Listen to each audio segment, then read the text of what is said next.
to support the channel in a different way, you can press the join button beside the subscribe button, link also in the description, as well as link to channel memberships if you're interested.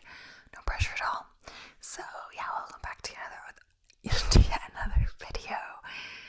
First off, to address, yes, as obviously I have cut my hair quite a bit. Well, not me, the hairdresser. I feel like it looks kind of weird in this frame, but I'm just not used to filming with it. This is my first video with the new haircut, so yeah, it looks like it's sticking out a bit, who knows, but it has kind of like a shape. There's like some different layers or something in it. All I said to the hairdresser was kind of like, I kind of still want to be able to tie it up when I'm running, etc. Either way, today's video is yet another true crime video, but it's not like a violent one in the same way. I mean, there's a little bit of violence that happens in it because it's okay. Basically, it's the great train robbery that happened in 1963 in the UK. Yeah, it was quite a serious robbery that happened in the UK, like from a robbery from a train, basically. And yeah, so this one's going to be a kind of a long video, I believe, so I should get straight into it. But yeah, so the Great Train Robbery was the robbery of 2.61 million, calculated to present day value of £69 million, or $73,000, $547,750. From a Royal Mail train heading from Glasgow to London on the West Coast Main Line in the early hours of 8th of August 1963 at Brigio Railway Bridge, Ledburn, near Metmore in Buckinghamshire, England. So, after tampering with the line side signals to bring the train to a halt, a gang of 15, led by Bruce Reynolds, attacked the train. Other gang members, including Gordon Goody, Buster Edwards, Charlie Wilson, Roy James, John Daly, Jimmy White, Ronnie Biggs, Tommy Wisby, Jim Hussey, Bob Welch, and Roger Cordry, as well as three men known only as number 1, 2, and 3. Two were later identified as Harry Smith and Danny Pembroke. A 16-man and unnamed retired train driver was also present, so it was quite a big operation with careful planning based on inside information from an individual known as the Ulster Man, whose real identity has never been established. The robbers escaped with over £2.61 million, and that's of course back then, and it's worth much more now. So the bulk of the stolen money has never been recovered. The gang did not use any firearms, so Jack Mills, the train driver, was beaten over the head with a metal bar and suffered serious head injuries. So that's what I mean by saying not violent in the same way as a murder, etc. But he was still injured because, you know, he would have put up a fight or could have seen them or stuff like that, so they needed to, stop him. So after his partial recovery, Mills returned to work doing light duties. He retired in 1967 and died in 1970 due to an unrelated illness. Mills never overcame the trauma of the robbery. So yeah, even though they didn't kill him, they did seriously injure him. Probably not their intention, but he never recovered. I think he suffered even learning disabilities or stuff like memory, whatever, because of this. So yeah, after the robbery, the gang hid at Leatherslade Farm. The police found this hideout and incriminating evidence. Monopoly board with fingerprints led to the eventual arrest and conviction of most of the gang. The ringleaders were sentenced to 30 years in prison. So it's actually crazy how these convictions were a lot from fingerprints based on a monopoly board, monopoly money, etc. That they just kind of, I think, just played to pass the time or something like that. And certain ones that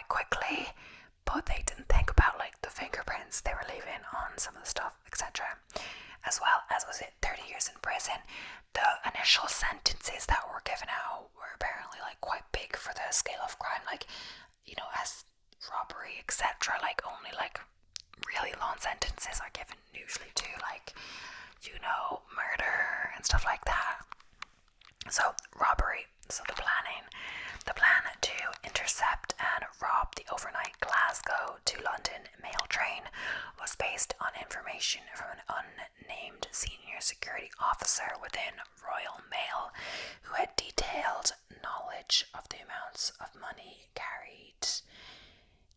He was introduced to two of the criminals who would carry out the raid, Gordon Goody and Buster Edwards, by a London solicitor's clerk, Brian Field. So the raid was devised over a period of months by a core team, Goody and Edwards, along with Bruce Reynolds and Charlie Wilson, with Reynolds assuming the role of mastermind.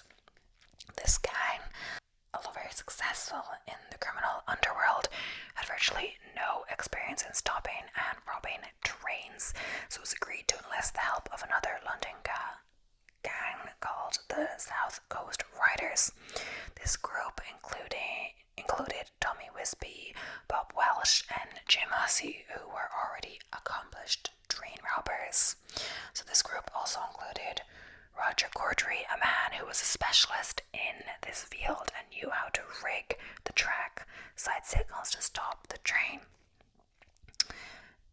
The final gang comprised a total of 16 men. So the Royal Mail train at 6:50 on Wednesday the 7th of August 1963, the travelling post office TPO up special train set off from Glasgow Central Station en route to Euston Station in London. So it was scheduled to arrive at Euston at 4 a.m. the following morning. So the train consisted of 12 carriages and carried 72 post office staff who sorted mail during the journey. So mail was loaded onto the train at Glasgow during additional station stops en route, and from line-side collection points where local post office staff would hand mail sacks on elevated track-sides hooks that were caught by nets deployed by the onboard staff.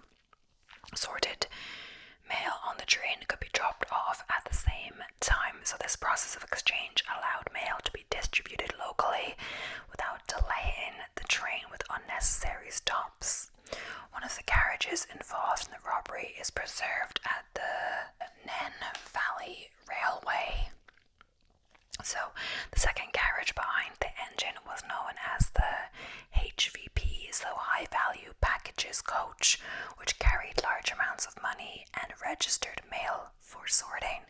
So usually the value of the shipment was in the region of £300,000, but because the previous weekend had been a UK bank holiday weekend, the total on the day of the robbery was to be between £2.5 and £3 million. So they must have known this robbers. So in the 1960s, the Post Office Investigation Branch IB recommended the fitting of alarms to all TPOs with HPV carriages. This recommendation was implemented in 1961. But HPV carriages without alarms were retained in reserves. The carriages with alarms were out of service, so a reserve carriage had to be used. So, stopping the train, the robbers tampered with the signal light on the West Coast main line at Sears Crossing, Ledburn between Leighton Bassard and Jeddington, covering the green light with a glove and using a battery to power the red light. Just after 3 a.m. on 8th of August, the driver, Jack Mills, duly stopped the train at the signal. As the signal stop was unexpected at this time and place, the locomotive's second crew member, David Whitby, climbed down from the cab to call the signalman from a line-side telephone, only to find the cables had been cut. As he returned to the train, he was overpowered by one of the robbers. Meanwhile, gang members entered the engine cabin from both struck from behind by another with Kosh and rendered semi-conscious. So the robbers now had to move the train to Bridgeoe Bridge, 800 meters further along the track where they planned to unload the money. One of the robbers had spent months befriending railway staff and familiarizing himself with the layout and operation of trains and carriages. Ultimately, though, it was decided that it would be better to use an experienced train driver to move the locomotive. The first two carriages from the signals to the bridge, after uncoupling the carriages containing the rest of the sorters and the ordinary mail. On that night, the gangs hired a train driver, an acquaintance of Ronnie Biggs, later referred to as Stan Agat or Peter, was unable to operate this newer type of locomotive, although having driven trains for many years. He was by then retired and was experienced only on shunting locomotives on the southern region with no alternative available to them. It was quickly decided that Mills would have to move the train to the stopping point near the bridge, which was indicated by a white sheet stretched between poles on the track. Biggs' only task was to supervise Agate's participation in the robbery, and when it became obvious that Agate was not able to drive the train, he and Biggs were sent to the waiting truck to help load the mail bags. Removing the money, the train was stopped at Bridgeoe Bridge, and the robbers' assault force attacked the high-value packages HVP carriage. Frank DeVerst was in charge of the three other postal workers in the HPV carriage. Thomas Gelt, assistant inspector in charge of the train from Carlisle to Houston, was also in the carriage. DeWerst and Kett were hit with cautious when they made a vain attempt to prevent the robbers from storming the carriage. Once the robbers had entered the carriage, the staff could put up no effective resistance. There was no police officer or security guard on board to assist them. The staff were made to lie face down on the floor in a corner of the carriage. Mills and Whitby were then brought into the carriage, handcuffed together and put down beside the staff. The robbers removed all but 8 of the 128 sacks from the HPV carriage, which they transferred in about 15 to 20 minutes to the waiting truck, forming a human chain. The gang departed in their Austin Loadster truck some 30 minutes after the robbery had begun, and in an effort to mislead any potential witnesses, they used 2 Land Rover's vehicles, both of which bore the same registration plate, so Getaway and planned to clean up. The gang then headed along minor roads, listening for police broadcasts on a VHF radio. The journey taking somewhere between 45 minutes and an hour, and arrived back at Leatherslade Farm at around 4:30 a.m. At around the same time as the first reports of the crime were being made. Leatherslade was a run-down farm 27 miles or 43 kilometers from the crime scene, between Oakley and Brill. It had been bought 2 months earlier as their hideout. At the farm, they counted the proceeds and divided it into 16 full shares and several drinks, which basically means smaller sums of money intended for associates of the gang. So the precise amounts of the split differ according to the source, but the full shares came to approximately £158,000 each. So from listening to their police-tuned radio, the gang learned that the police calculated that they had gone to ground within a 30-mile, 50-kilometer radius of the crime scene, rather than dispersing with their haul. This declaration was based on the information given by a witness at the crime scene, who stated that a gang member had told the post office workers not to move for half an hour. The press interpreted this information as a 30-mile, 50-kilometer radius, a half-an-hour drive in a fast car. The gang realized the police were using a dragnet tactic with help from the public, probably discovered the farm much sooner than they had been originally anticipated. So, as a result, the plan for leaving the farm was brought forward to Friday from Sunday. The crime Thursday. The vehicles they had driven to the farm could no longer be used because they had been seen by the train staff, so Brian Field came to the farm to pick up his share of the loot and take Roy James to London to find an extra vehicle. Bruce Reynolds and John Daly picked up cars, one for Jimmy White and the other for Reynolds. Daly, Biggs, and the replacement train driver, Field, his wife Corinne, and his associate Mark brought the vans and drove the remainder of the gang to the Fields' home to recover. Field had arranged with Mark to carry out a comprehensive cleanup and set fire to the farm after the robbers had left, even though the robbers had already spent much time wiping the place down to be free of prints. According to Buster Edwards, he nicked 10,000 in 10-shilling notes to help pay Mark's drink. However, on Monday, when Charlie Wilson ran Brian Field to check whether the farm had been cleaned,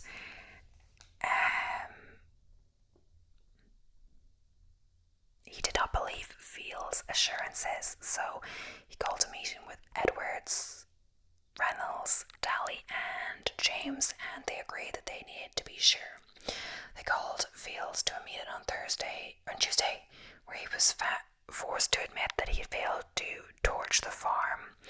In the NS 2012 documentary, The Great Train Robbery, Nick Reynolds, son of Bruce Reynolds, said the guy who was paid to basically go back to the farm and burn it down did a runner.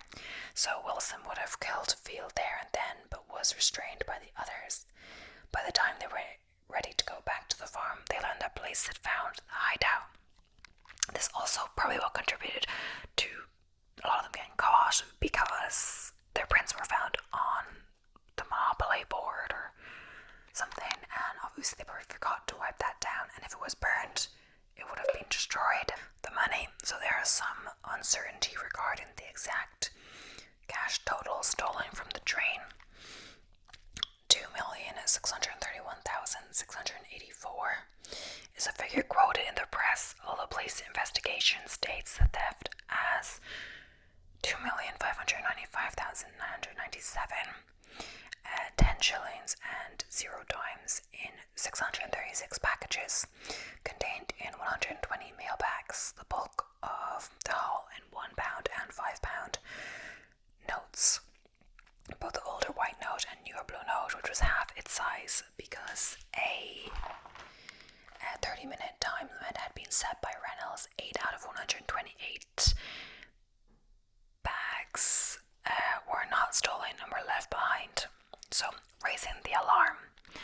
The robbers had cut all the telephone lines in the vicinity, but one of the railmen left in the train at Sears Crossing caught a passing goods train to Jeddington, where he raised the alarm at around 4:20.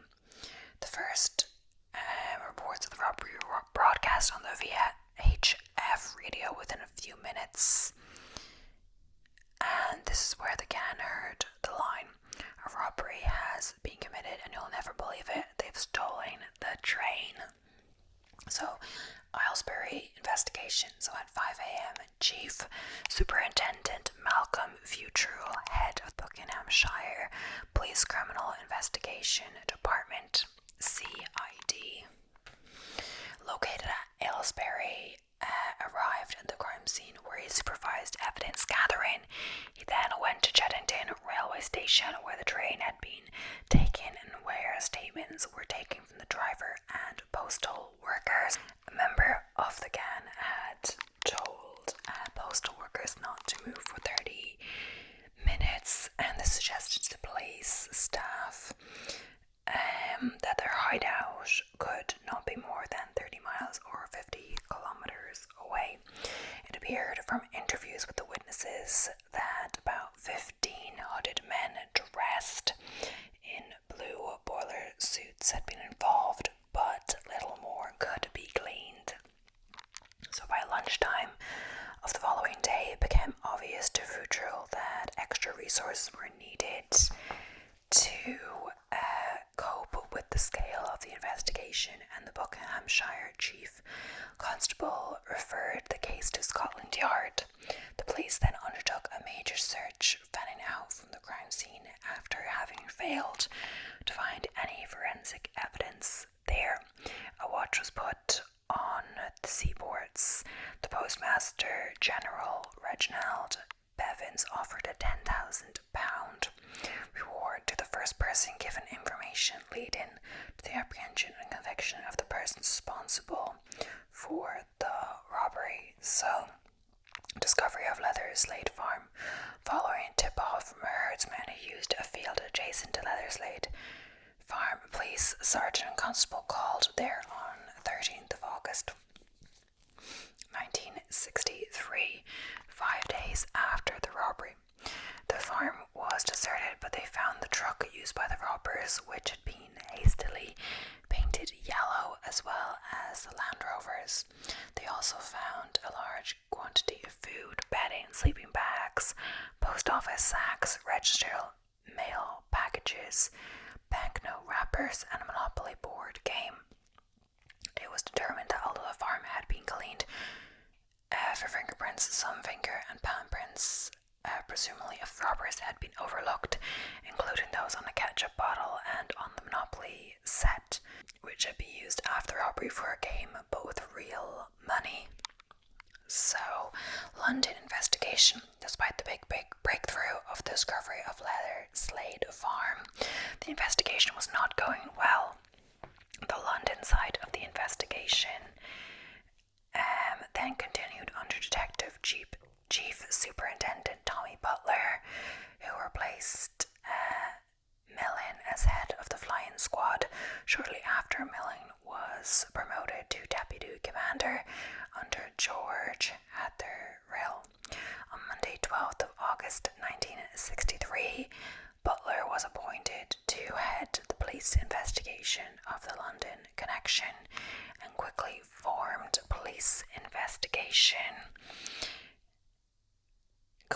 a 6-man train robbery squad, with Leatherslade Farm finally found on 13th of August 1963, the day after Tommy Butler was appointed to head the London investigation. The train robbery squad descended on the farm. The breakthrough came when Detective Chief Superintendent Millen met a distinguished barrister in a smoking room of an exclusive West End club who told him that someone was willing to inform on the gang. The process of talking to the informer was handled by Hatherell and Millen, and they never divulged the identity of the informant to the detectives in their command. The informant had been jailed in a provincial prison just before the train robbery, was hoping to get parole and other favours from talking. He clearly did not know all the names perfectly, and a second informant, a woman, was able to fill in the gaps. Millen said in his book Specialist in Crime, the breakthrough with the informer came at a moment where I and my colleagues at the yard were in a state of frustration, almost approaching despair. This process saw them get 18 names to be passed on to detectives to match up with the list being prepared from fingerprints collected at Leatherslade. Hatherell and Millen decided to publish photos of the wanted men despite strong protests from Tommy Butler and Frank Williams. This resulted in most of the robbers going into ground hiding. Going to ground, and then I looked for what that meant. It meant hiding. That's why. It's the captures. So Roger Cordray, the first gang member to be caught was Roger Cordray. He was with his friends William Bowl, who was helping him lie low in return for the payment of old debts.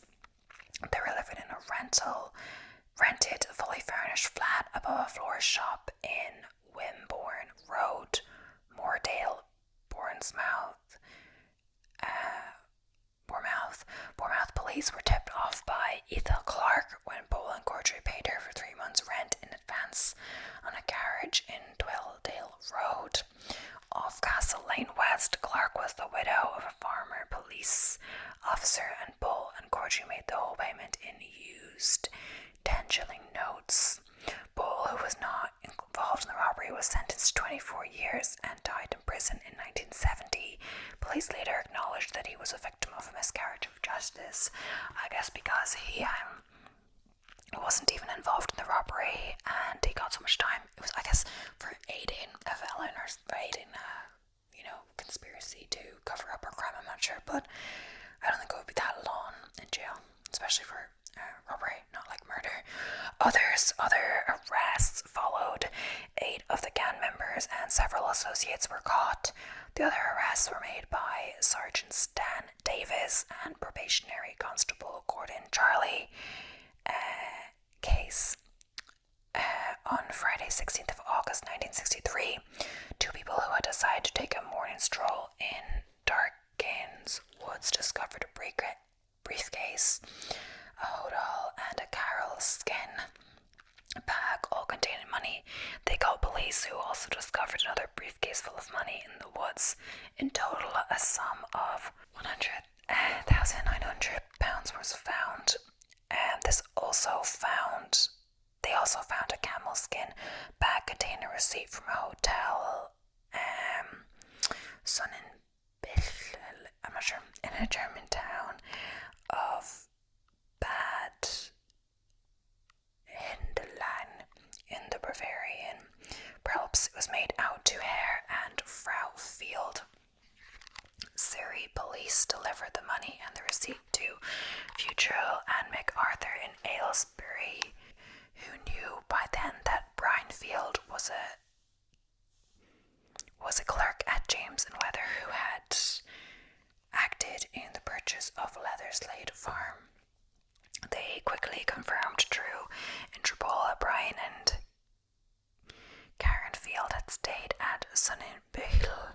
In February that year, the police knew that Field had acted for Gordon Goody and other criminals. So, several weeks later, the police went to Field's house to interview him.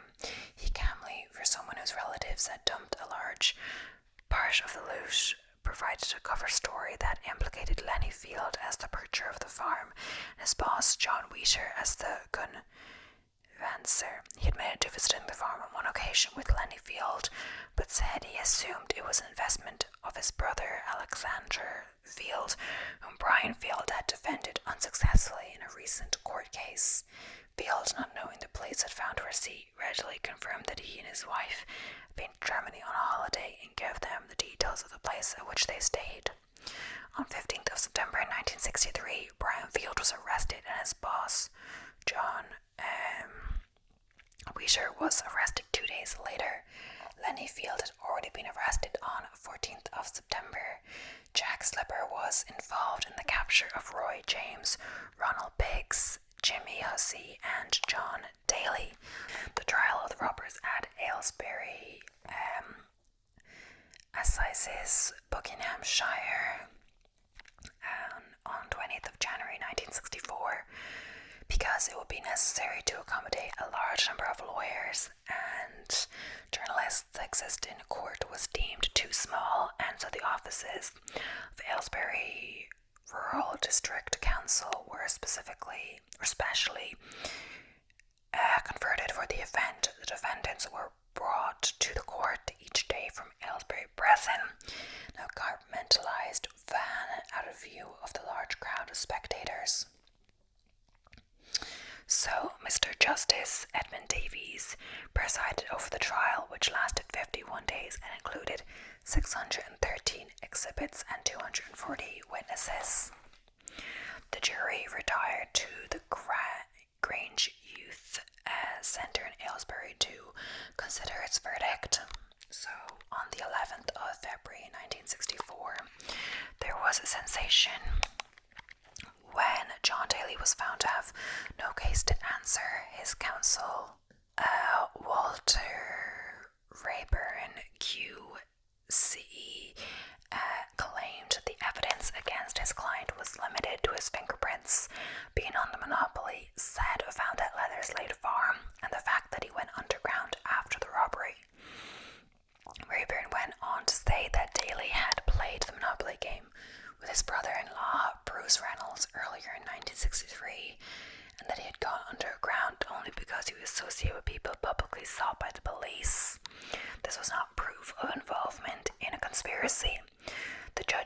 played, and the jury was directed to acquit him. Detective Inspector Frank Williams was shocked when this occurred because, owing to Tommy Butler's refusal to share information, he had no knowledge of the fact that Daly's prints were on the Monopoly set. If Williams had known this, he could have asked Daly questions about the Monopoly set and rolled him of his effective alibi. Daly was clever in avoiding having a photo taken when he was arrested until he could shave his beard. This meant that there was no photo to show the lengths he had gone to in order to change his appearance. No action was taken against Butler for his mistake in not ensuring the case against Daly was more thorough.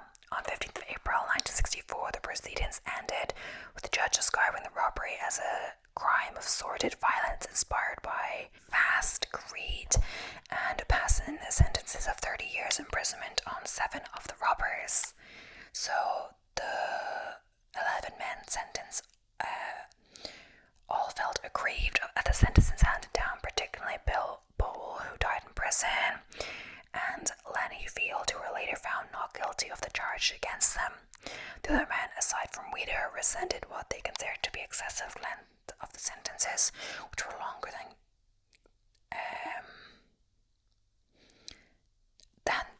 those given to many murderers or armed robbers. Appeals, July 1964. So, on 13th of July 1964, the appeals by Lenny Field, no relation against the charges of conspiracy to rob, were allowed. This resulted in their sentences being in effect reduced to 5 years old. On the 14th of July 1964, the appeals by Roger Corddry and Bill Bowl were allowed, with the convictions for conspiracy to rob quashed, leaving only the receiving charges. Justice Fenton Atkinson concluded that miscarriage of justice would result if Bowles' charges were upheld, given that his age, physique, and temperament made him an unlikely train robber. Luckily for him, as the oldest robber, Corddry was also deemed to not guilty of the conspiracy because his prints had not been found at Leatherslade Farm. Brian Field was only reluctantly acquitted of the robbery. Justice Atkinson stated that he would be surprised if Field were not only part of the conspiracy, but also one of the robbers. The charges against the other men were all upheld. In the end, Lenny Field and Bill Bowl got some measure of justice, but Bowl died in prison after a long illness. So prison escapes. On the 12th of August 1964, Wilson escaped from Winson Green Prison in Birmingham in under 3 minutes. The escape being unprecedented in that a 3-man team had broken into the prison to extricate him. His escape team was never caught, and the leaders, nicknamed Frenchie, had disappeared from London criminal scene by the late 1960s.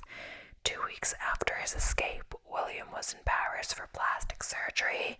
By November 1965, Wilson was in Mexico City visiting old friends. Wilson's escape was yet another dramatic twist in the train robbery saga. 11 months after Wilson's escape in July 1965, Biggs escaped from Wandsworth Prison 15 months into his sentence. A furniture van was parked alongside the prison walls. A ladder was dropped over the 30-foot high wall into the prison. During outside exercise time, allowing for prisoners to escape, including Biggs. The escape was planned by recently released prisoner Paul Seaborn with the assistance of 2 other ex-convicts. So,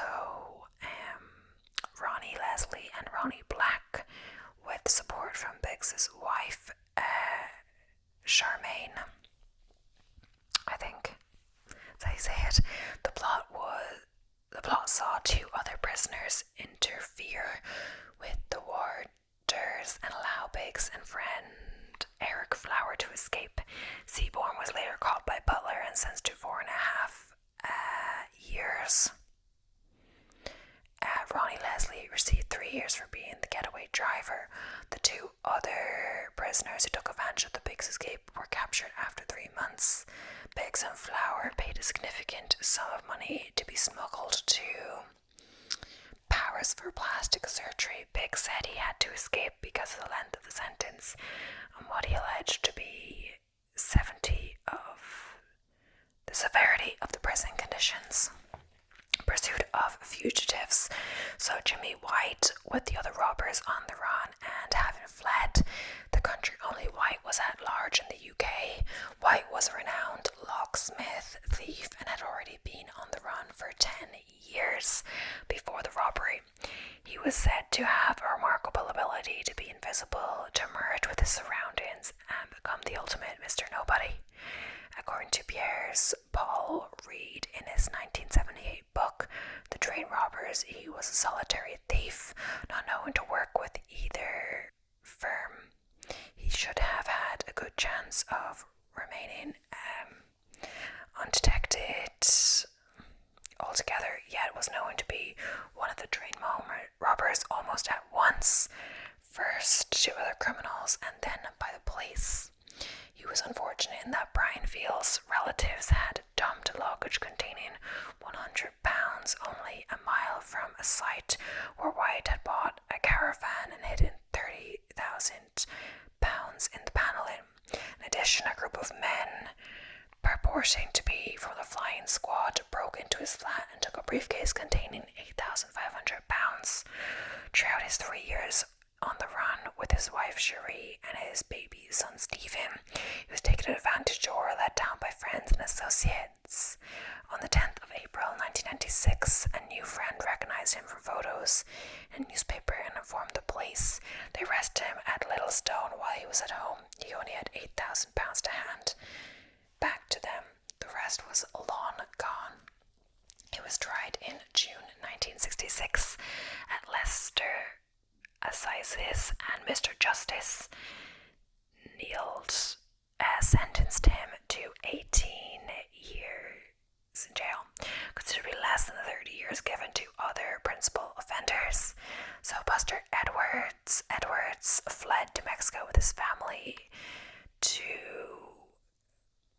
join Bruce Reynolds and later Charlie Wilson, but returned voluntarily to England in 1966 when he was sentenced to 15 years.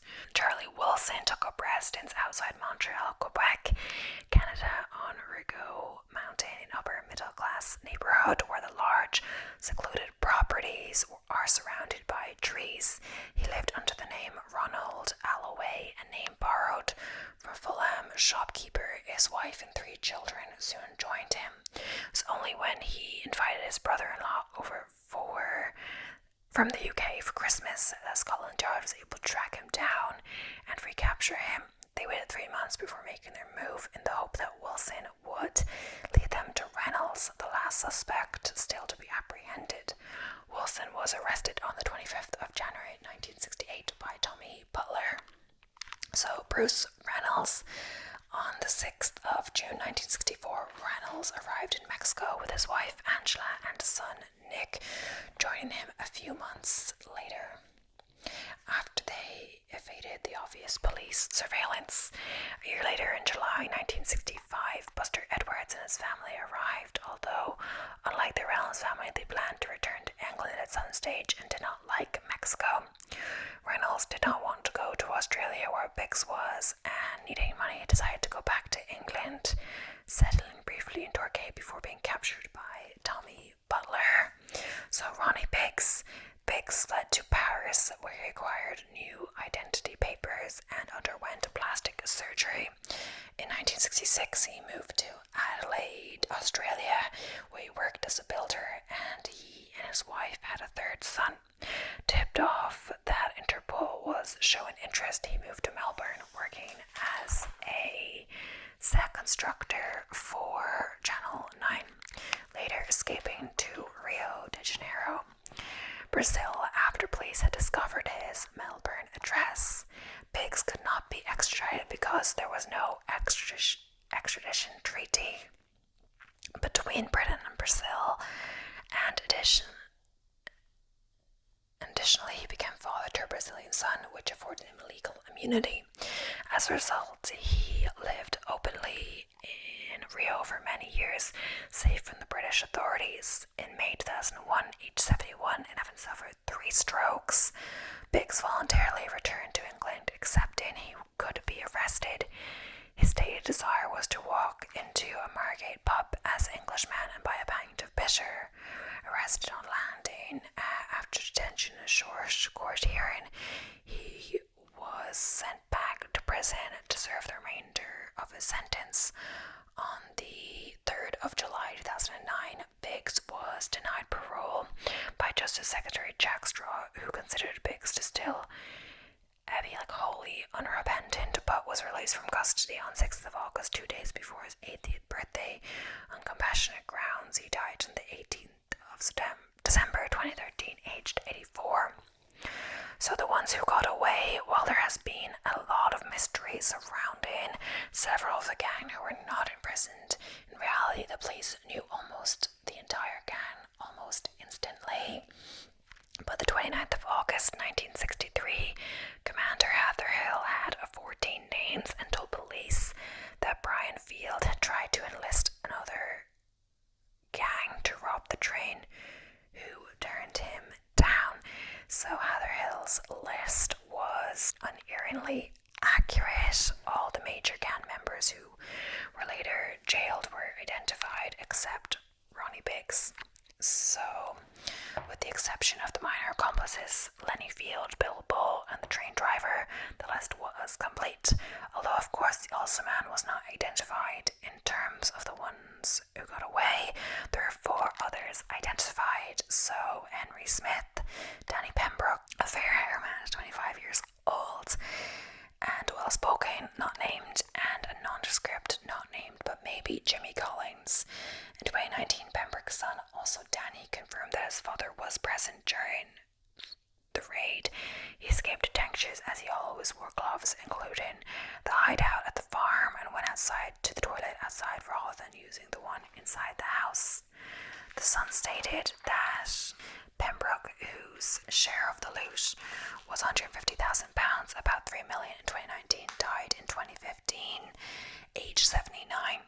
Both Piers and Paul Reed and Bruce Reynolds refers to 3 robbers who got away as Bill Jennings, Alf Thomas, and Frank Monroe.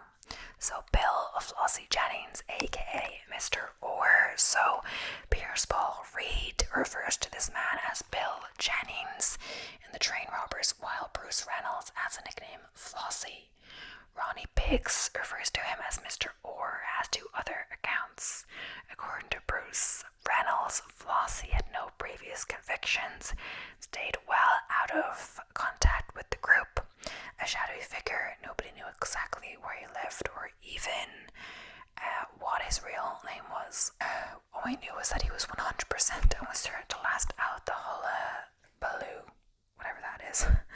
It is clear that while Reynolds claims to not have known his real name of Flossie was not just a participant in the Great Train Robbery, it was a core part of the gang who participated in the London airport robbery. So Danny Pembroke, Frank Monroe. So Danny Pembroke was an ex-army man who was a South London taxi driver and a South Coast raider. At Leatherslade Farm, he was the most careful of the gang, and nothing was ever found to associate him with the robbery, despite the police being satisfied that he was one of the gang and had searched his house in September 1963.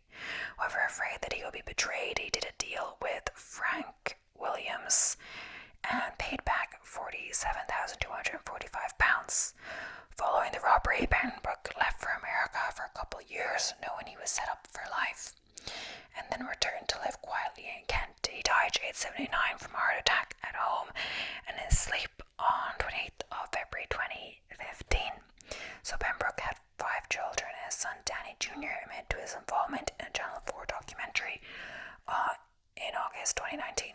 According to Bruce Reynolds, Monroe, who was never caught, worked as a film stunt man for a while before starting a paper and scrap metal recycling business. The replacement train driver, aka Pop's dad, aka Peter, aka Stan, aka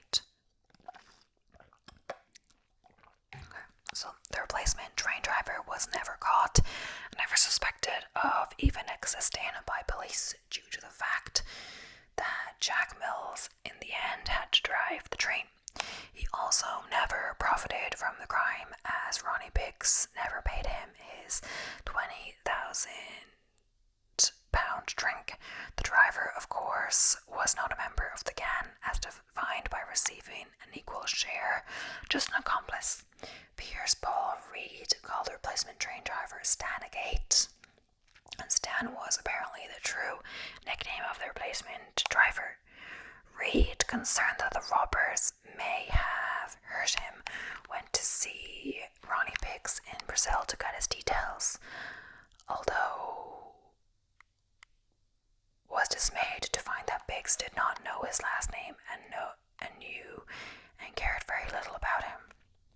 With the meager details provided, Reed used a detective agency to track down the driver at a town 20 miles south of London, found that he was still alive, although somewhat senile and being cared for by his wife. So aftermath, the audacity and scale of robbery was yet another controversy with which the Conservative government of Harold Macmillan had to cope.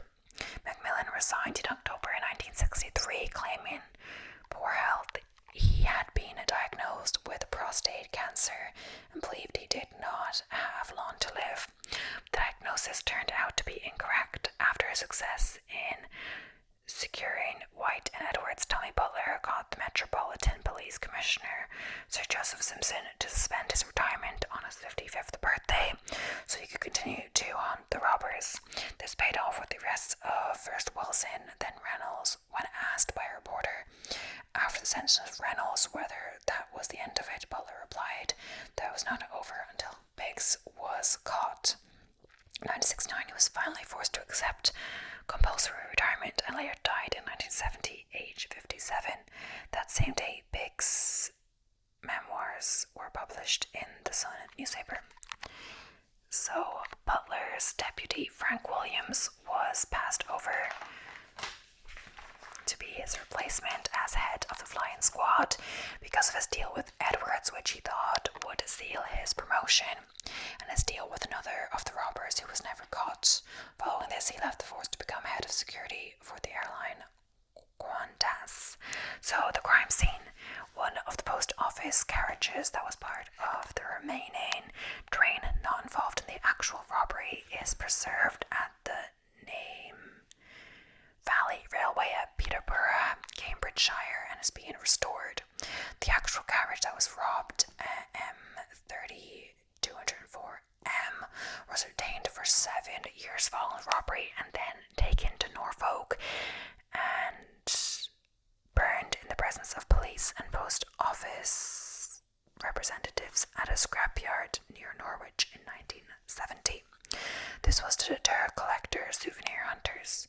Locomotive English electric type 4-D326, later 40126, was involved. Number of serious operating incidents. The locomotive was scrapped at Doncaster Railway Workshop in 1984. The retrieved Monopoly board used by the robbers at their Leatherslade farm hideout and a genuine £5 note from the robbery are on display at the Thames Farm hideout and a genuine Thames Valley Police Museum in Salhamstead, Berkshire. So the recovery of the money, so 2,631,684 was stolen, although police report says 2,595,997. The bulk of the haul was in £1 notes and £5 notes, with a few notable exceptions.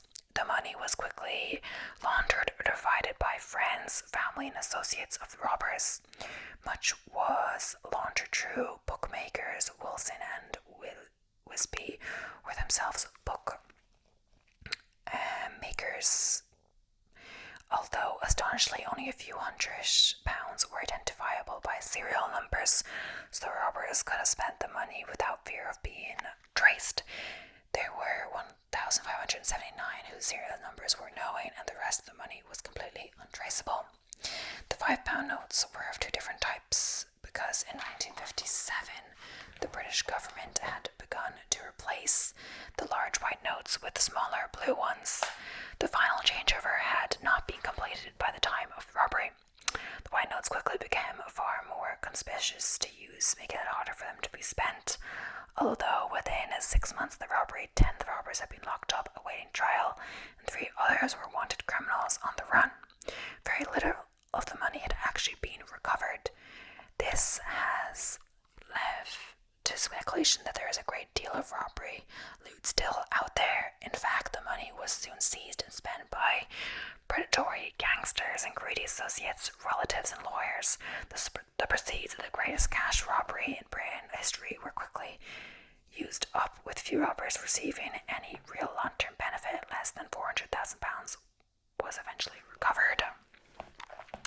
So the telephone box controversy. So the £47,245 recovered from a telephone box included 57 notes whose serial numbers had been recorded by the Bank of Scotland.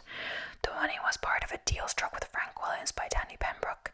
Piers Paul Reed and the train robbers claimed the police were feeling the pressure because although they had caught many of the robbers, they had failed to recover much of the money. While no evidence had been found against Pembroke, who was believed to have been one of the South Coast raiders, some of the identifiable banknotes had been traced back to him, though friends who had been charged with receiving, given that the police had insufficient evidence against Pembroke, either at Leatherslade Farm or definitive connection with either of the two gangs. Butler was prepared to let him go. Williams convinced Butler to pull Pembroke in for question and in return for releasing him and not charging his friends with more serious crimes, £50,000 was to be returned. On the 3rd of December 1963, which happened to be the same day that Roy James was taken into custody, the police received an anonymous tip directing them to the money in the phone box. The money was driven up to Aylesbury and taken into custody by Detective Superintendent Futrell, who wondered how his London colleague could know how much money there was. He had to bring in bank clerks to count the dump and musty money to determine the final sum. Williams made no admission to the recovery of the money being the result of a deal with Pembroke, despite claiming that his negotiations were responsible for the return of this money. Williams, in his book No Fixed Address 1973, claimed not to know the identity of the person who had returned the money, though he did mention several robbers to whom he had offered deals through intermediaries. The deal done with Pembroke caused outrage in the police hierarchy. It is hinted in several books the deals done by Williams were responsible for his being overlooked for promotion, that Williams was unhappy that his efforts were not recognized by Butler, but were instead hidden from superiors. So money spent. The robbers, who spent much time on the run overseas, Reynolds, Wilson, and Edwards, had very little left when finally arrested, having had to spend money avoiding capture and indulging in lavish lifestyles without finding employment.